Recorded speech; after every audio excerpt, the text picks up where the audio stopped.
Good morning, everyone. Welcome to Amplify Your Breathing and Your Posture. Apologies for the delay. We had just a few little technical glitches, but I'm just going to check that we are now live and making sure that we're streaming into the Amplify You group. So yeah, just give us a little minute. We're just trying to make sure everything is working. It was working fine 10 minutes ago. So yeah, thank you, Jake, for that message. Yeah, we're just going to double check here. So hopefully we are now live in the group and we'll just kick off. I am recording this, so there is a replay going to be made available for those who can't attend, and if something were to happen, we'll have a bit of a backup. So thank you for being here, and we're just going to let me just check. Okay. Let me just live in Amplify You group.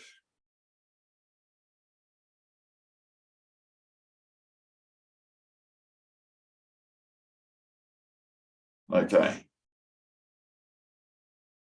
Right. Cool. Thank you, Jake, for helping out with that. Folks, we're just going to crack on. So this is something I've been thinking about. I've been practicing for a long time. I've been very interested in how to actually have a more natural, more impactful, more powerful connection with my own breathing. And personally, it's made a massive, massive difference to how I feel. It's made a massive difference to my mental capabilities, my emotional capabilities and responses. And I've also just recently dived into some more information, research, some books, some podcasts and so on why breathing is so important to our general health. So this is all about actually using very simple tools, strategies to amplify your overall health, but it can be more powerful than that. And just a quick disclaimer, I am not a breathing coach.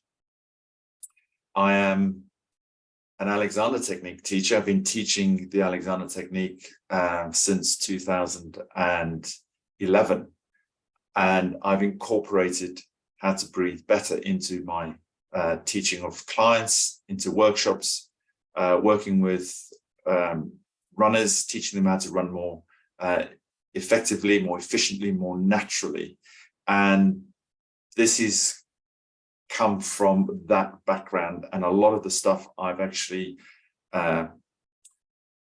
experienced and practiced myself and incorporated that, and it's kind of evolved into what I call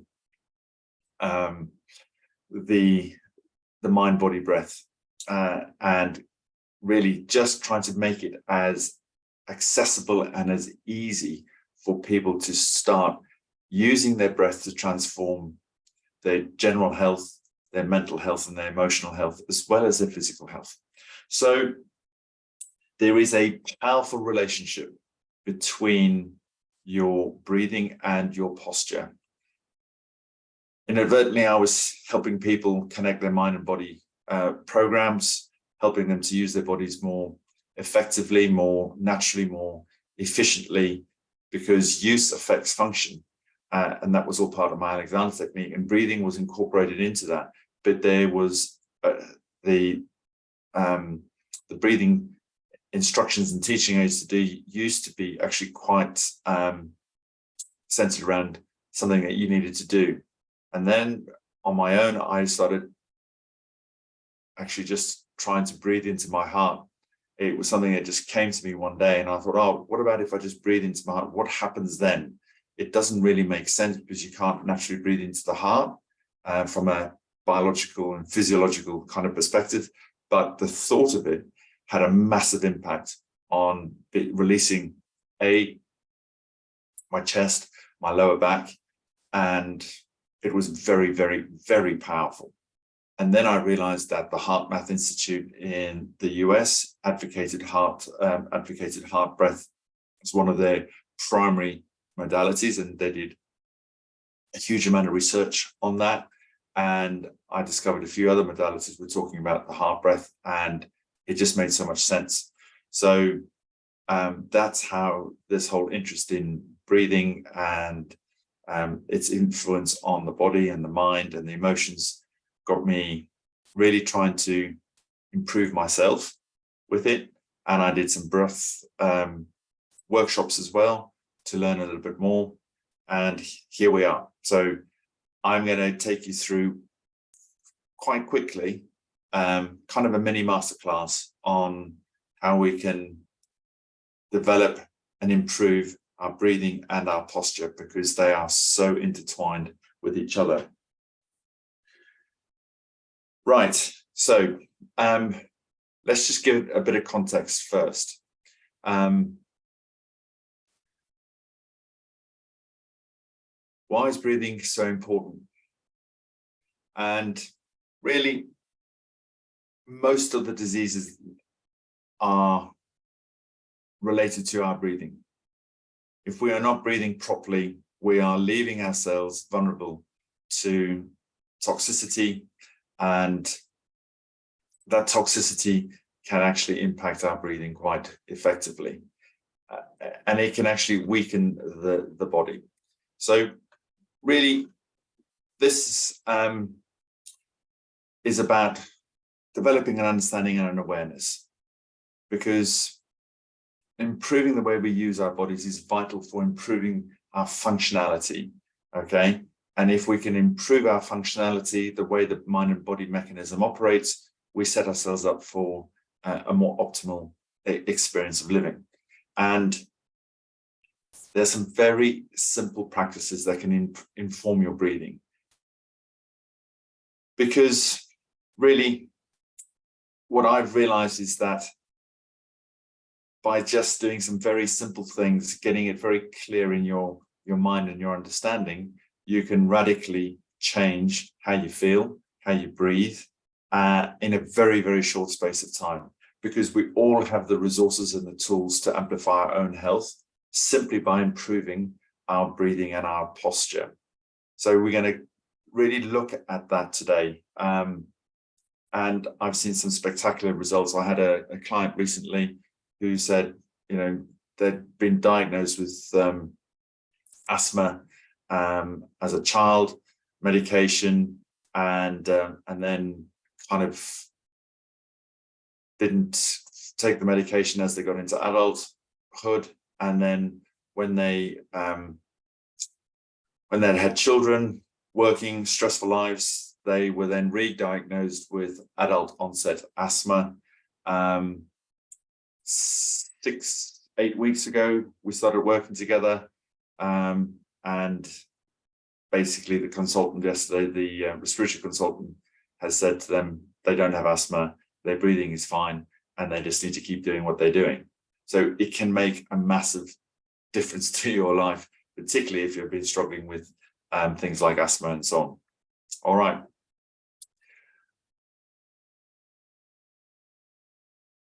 Breathing is going to have a huge impact on your cardiovascular system, your mental health, your processes, your mind-body processes, your emotional response. It can make a huge, huge difference to how you process stress, anxiety. It can help reduce autoimmune conditions, which is just mind-blowing. ADHD, which is prevalent in so many of our children and in adults now. Diabetes, okay? Child sickness, asthma, as I've just talked about earlier, sleep apnea, and loads of other respiratory conditions. it can make a huge difference to enhancing your sleep. It's had a massive impact on helping my sleep patterns. Okay, your physical performance, if you do running, working out, cycling, swimming, and you just your overall well-being. But here's the but. If we don't learn the correlation, the connection between breathing and posture, it's going to be an uphill struggle. So the question is, what comes first? Improving our breathing or improving our posture? And the answer really is there is no one that's more important than the other. They work in tandem, they work together. That's really important because one will inform the other. And this is important because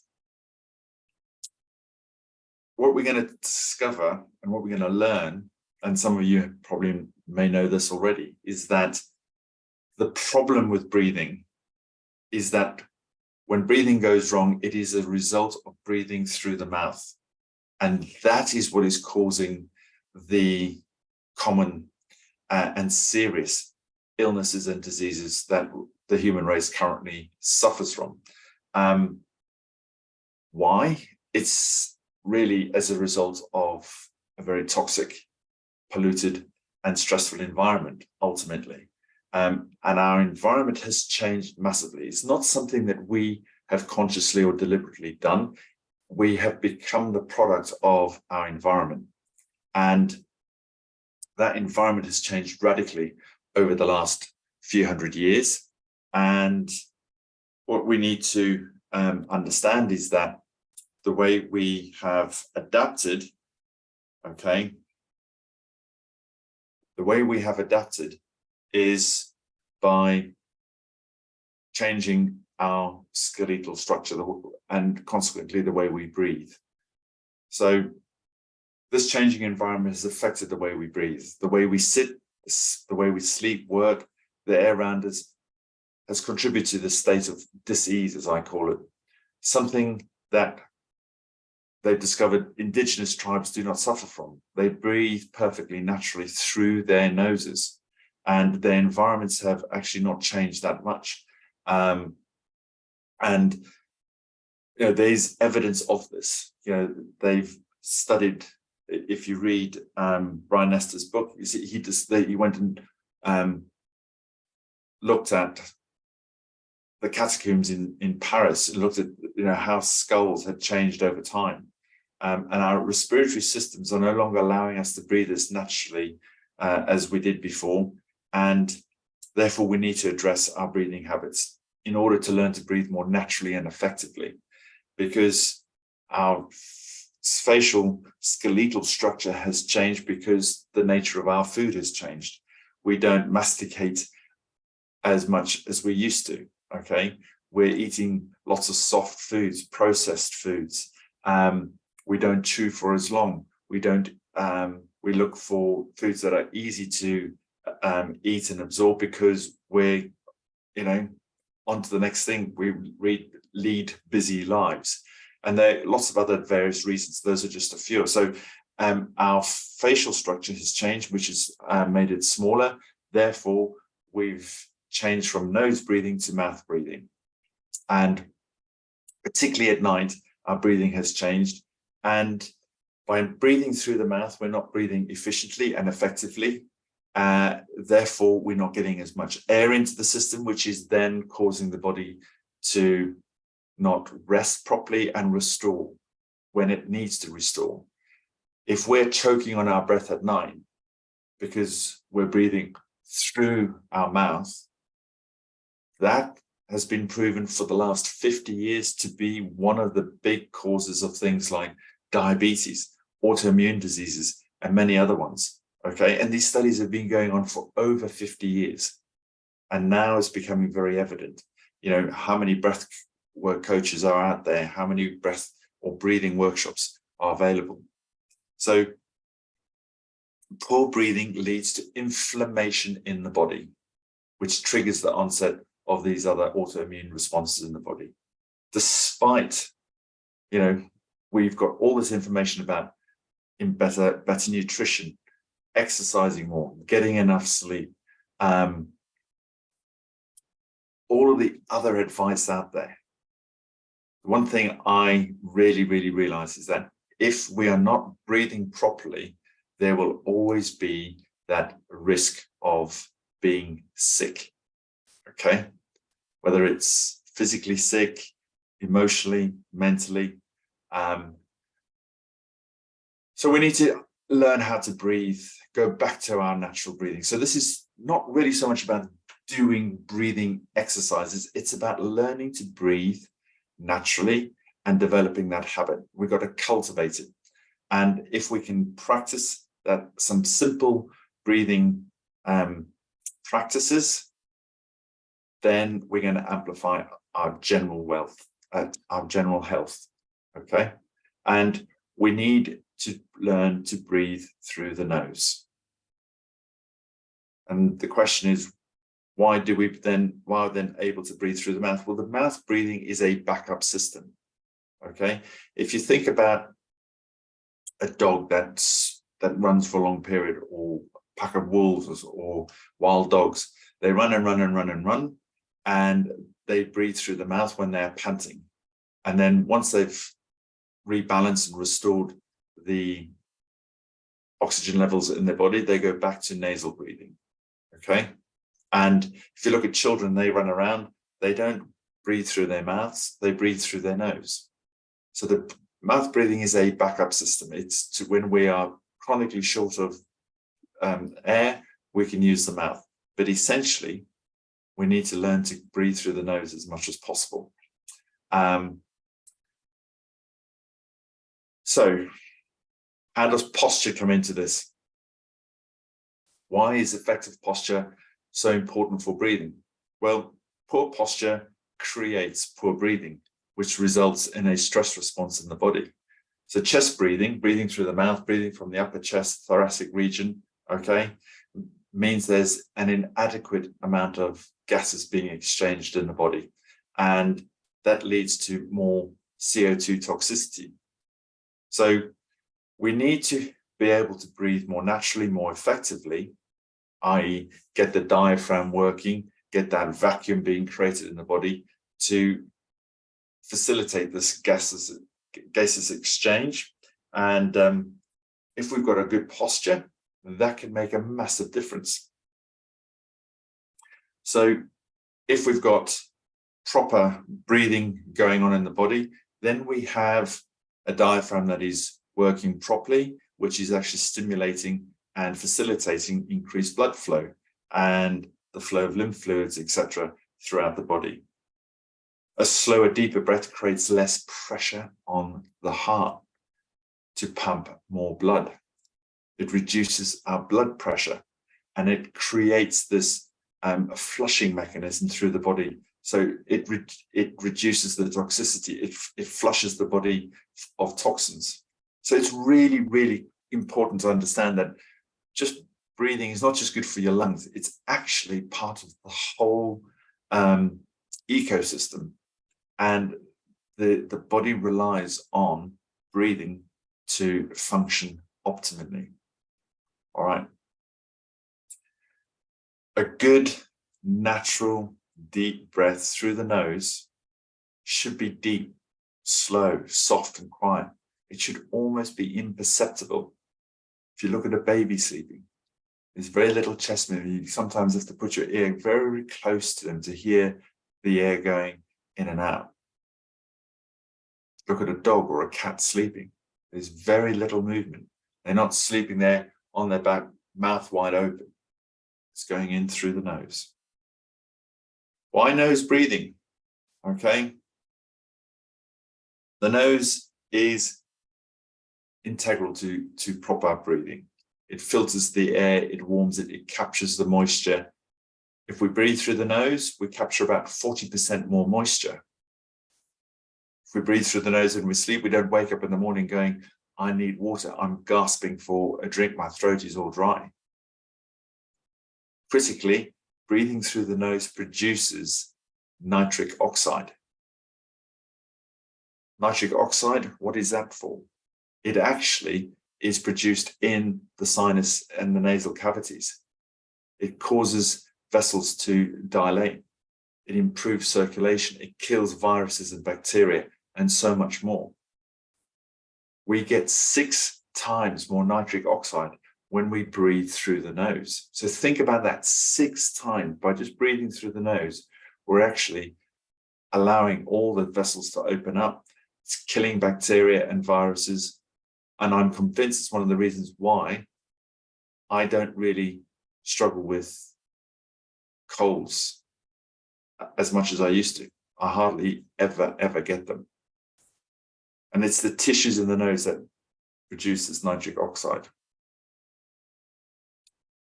Here's a little interesting fact. You can actually increase the amount of nitric oxide that you produce in your nose if you were to breathe through the nose and hum. Yeah, it's amazing. It increases the amount of nitric oxide 15-fold. Amazing. The body is incredible. So this is something that I didn't know about. I learned it fairly recently. And when I'm walking around, when I'm walking the kids to school, walking back, I will breathe through the nose and hum at the same time.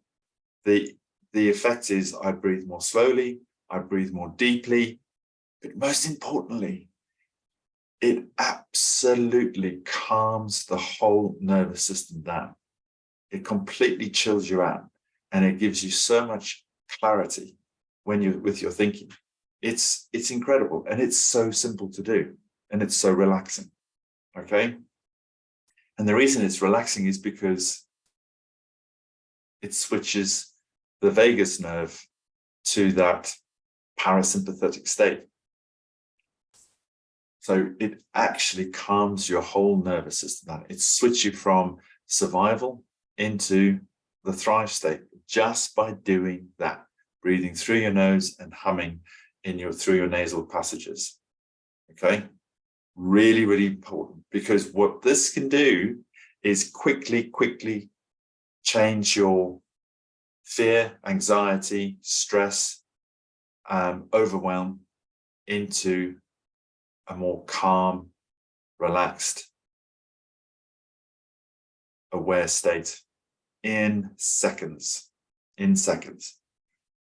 Okay, so just a little bit of context behind why this is so important and why you can do this without having to go and invest in coaches, breath coaches, do workshops. I'm not saying not to do them, go and do it. It's fascinating and it's powerful. And there are some amazing breathing techniques and exercises which can really amplify the effects of breathing. But this is for your general breathing. This whole presentation is to just improve your general breathing, because improving your general breathing will just radically improve everything about your health. Okay, so how to breathe properly with better posture. Before we talk about this, I think it's always important to have an idea of where you're at with your breathing. And what I'm going to do with you very quickly is explain how to get a base oxygen level test. It's called a BOLT score. It's something I do most days. It really takes just a minute or two, and it actually gives you some good feedback. So when you start out, I can recommend you do this maybe 3 times a day, 1 in the morning, 1 at lunchtime, 1 in the evening. And this is not a competition. It's not a pass or fail test. It's just to give you an idea of where you're at. Okay. And it can really, really help you sort of see how well you're doing and the progress you're making. So BOLT score is basically close your mouth, breathe through your nose, and what I would say is, I'll again explain it. You breathe in and out through your nose, just for a few minutes. And what you want to do is you want to breathe in for 5, the count of 5. So, and out for 5. And do this a few times. You can do it sitting up, you can do it lying down, okay? And what I'd like you to do is, when you do that, just do that a couple of times and then decide, right, at the end of maybe the 3rd time or the 4th time, you're going to breathe out. And when you can't breathe out anymore, just stop and hold your breath and set your timer on your watch, set the stopwatch, and see how long you can hold that breath there without getting uncomfortable. So if you breathe out, and then you just stop and pause and hold the breath, don't breathe. And when you feel it starting to constrict in your throat, you think, God, I've got to take a breath. Press stop. And it should give you an idea of what your base oxygen level score is.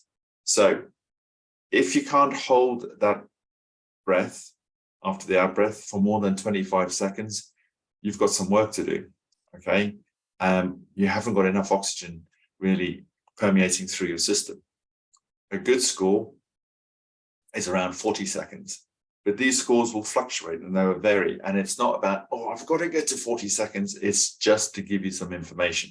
So when I started, I got to about 20 seconds, 25 seconds. So it wasn't too bad, but now it's easily around the 40-second mark. And I've, literally that happened within a couple of weeks, probably less. Okay, so that gives you your level of kind of how good your breathing is. It's called a BOLT score. And you can just do that and then just test and see where you're at. Because if you've been really stressed, if you've been a bit anxious, your BOLT score might be a bit low. If you've been really busy running around, your BOLT score might be a little bit low. If you've been sat in a room with not a lot of ventilation and fresh air coming through, your BOLT score might be pretty low. So these things can all affect it, but it's just to give you an idea. Let's look at proper breathing now, and we'll talk about posture just in a second, okay? So the idea is to practice nose breathing, and the way to improve your nose breathing is to set aside a little bit of time every day and just breathe in through the nose and out through the nose for the count of 5, as I explained just now, okay? And do it for just 5 minutes. It's just something you're going to have to set some time aside for. You can also do this while you're waiting to try and go to sleep. So when you jump into bed at night, just lie there and just think, right, I'm just going to breathe in through my nose and out through my nose for the count of 5. Okay, just in for 5, out for 5, in for 5, out for 5. Okay, that's all you need to do. But here's one thing you're going to do and to enhance that. And this is something I teach and something I practice. And you've heard me talk about the heart breath before. When I breathe in through my nose and out through my nose, I am thinking about breathing into my heart. This triggers a natural breathing reflex and will inadvertently and naturally allow the diaphragm to release, okay? And the diaphragm will just start to function more naturally. And the more you practice, the greater you will feel the movement of the diaphragm. And what you've got to notice is how this is impacting your breathing, because when you breathe through into your heart, breathe through the nose, you're not breathing through your chest. You're not breathing into your upper thoracic cavity. When you breathe into your heart and you place your hands on just above your the top of your pelvis, what you should feel is the body expanding outwards as a transverse expansion of the diaphragm, okay?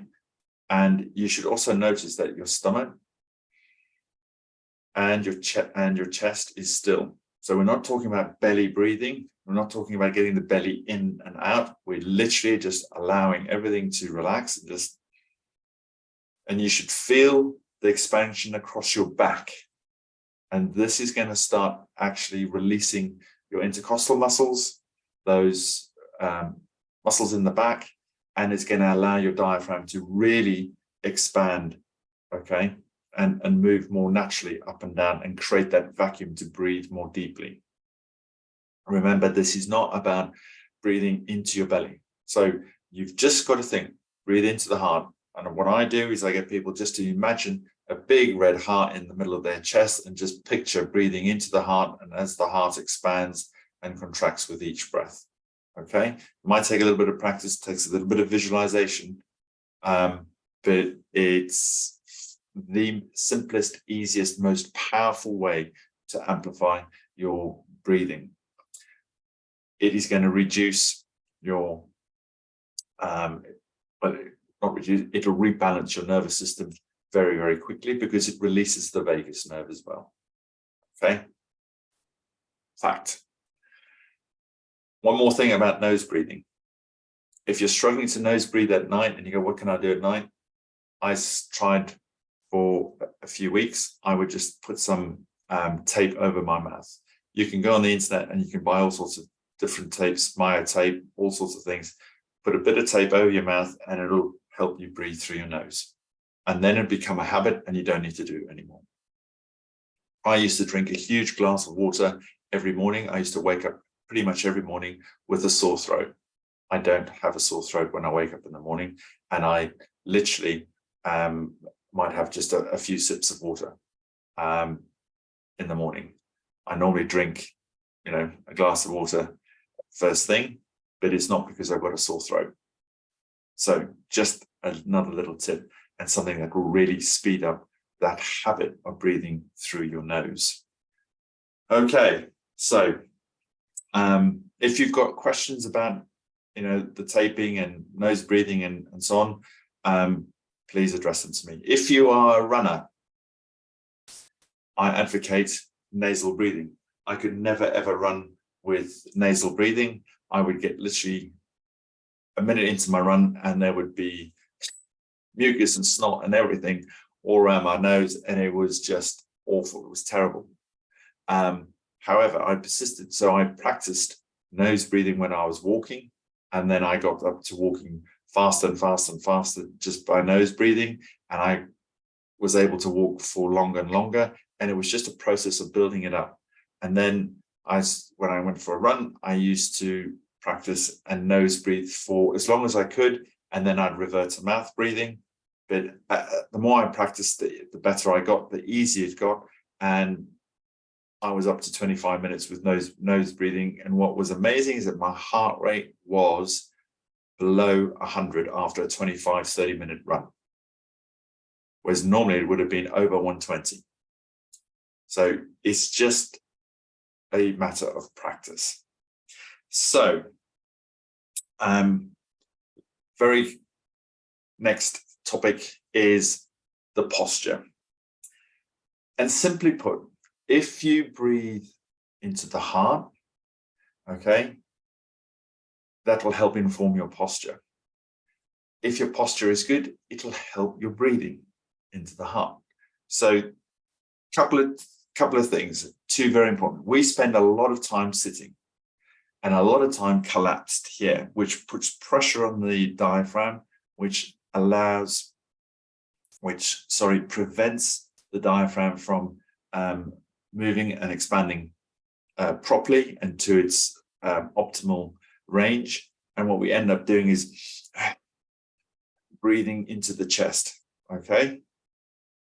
And you'll notice I've not talked about the lungs. The lungs, breathing into the lungs will start to open up and function better when we have better posture, okay? So they won't be compressed into the small space. Let's talk about sitting. When you sit,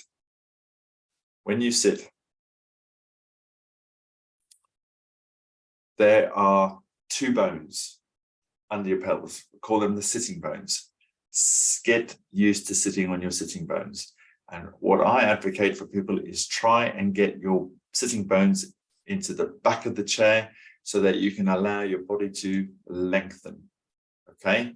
And when you notice yourself collapsing forward, just put your hands on the edge of the chair, push yourself up a couple of centimeters and re-land on those sitting bones. Use the back of the chair to support your back and try and sit upright.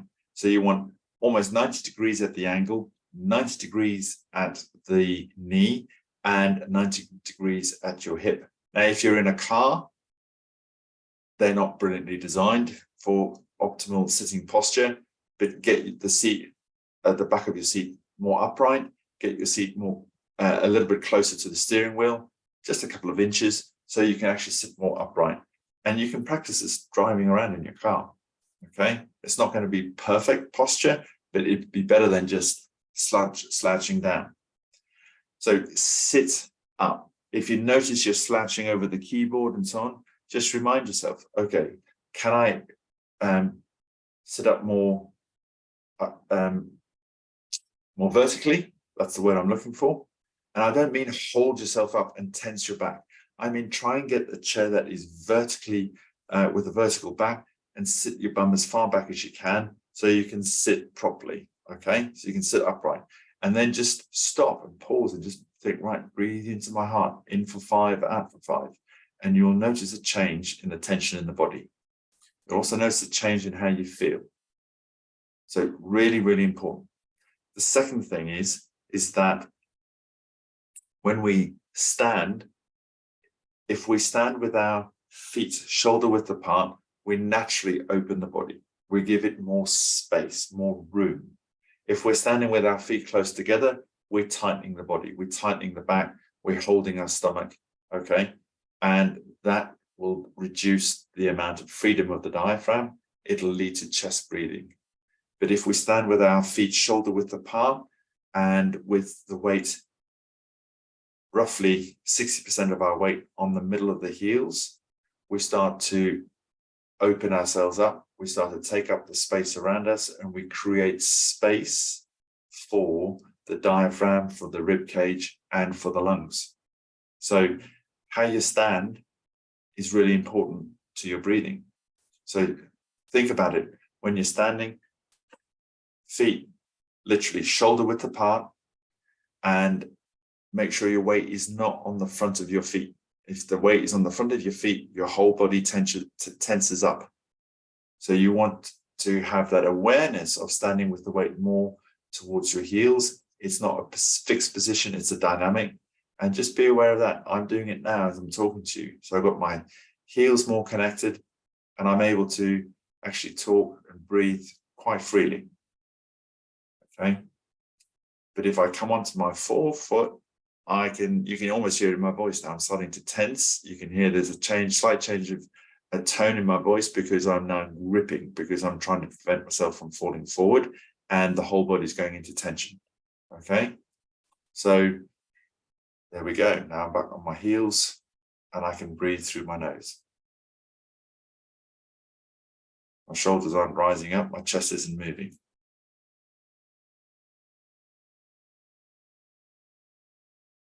And it is literally that fast. If you engage with peripheral vision as well, that informs your posture. It releases the vagus nerve. It allows the head to release off the top of the spine. It also helps your breathing. So if we've been sitting at the computer, fixing our eyes, collapsing forward, our breathing's being impacted. Get yourself on your sitting bones. Come back, open up to peripheral vision, breathe through the nose, and notice the change in your body very, very quickly. So if you breathe through your nose, if you breathe more slowly, more deeply, more quietly, your nervous system benefits from that and quietens down. You go into the parasympathetic state. You feel calmer, more relaxed. That allows your natural postural reflex to kick in. And ultimately, that informs the whole of your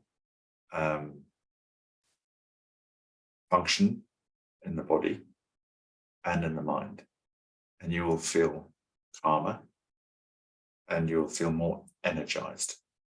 Because one thing I've noticed is that breathing better, breathing more naturally through the nose, in through the nose and out through the nose, actually can really, really re-energize the whole body.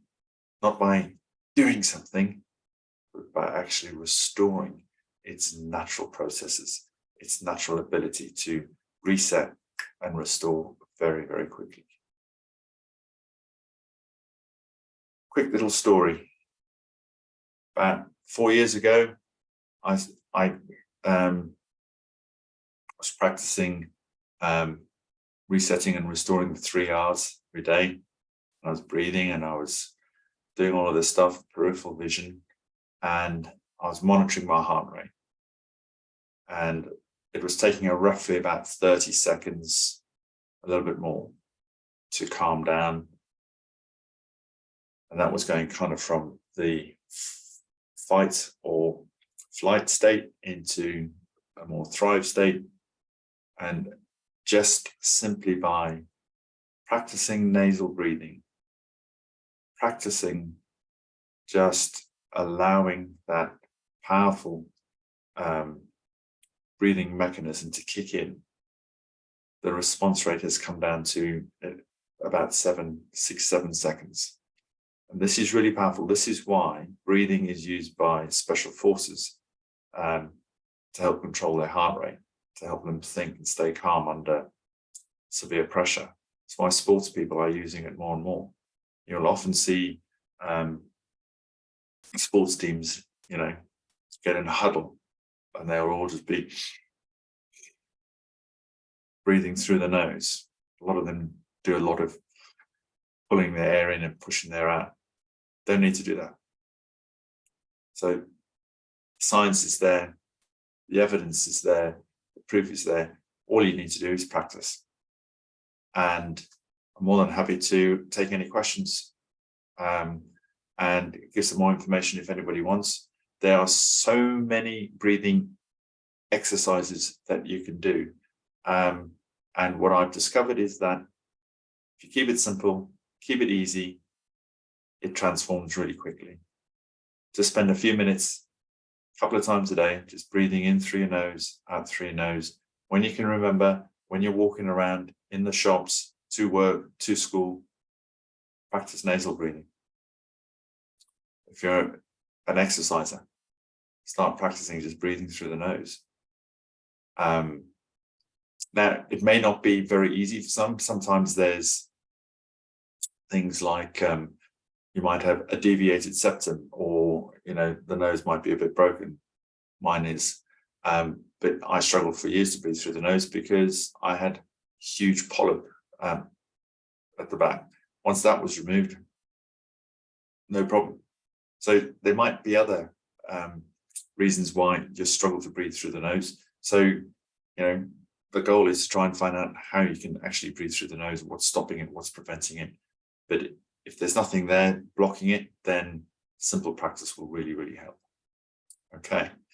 I'm just going to say thank you very much for being on the call. Hope that was beneficial. This is something that is going to make a massive difference, not just to you, but share it with other people. I'm now reminding my children all the time, breathe through their nose, breathe through the nose, because it's not really our fault, but it is our responsibility to look after ourselves, look after our health.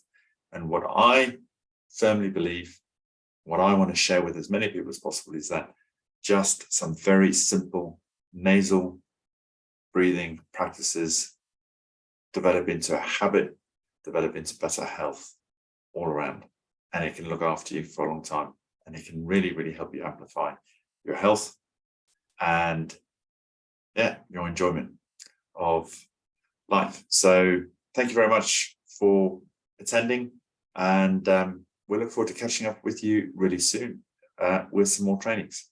One final reminder, We've got 24 days till the Amplify You virtual summit, and I'm going to be bringing you some more information on that really in the next day or two, with some just incredible, amazing experts, coaches, healers that is going to hopefully make a massive impact to you, the group, and look forward to having you along for that ride as well. Have a fantastic weekend, everyone. Thanks for watching, and we'll see you soon. Bye for now.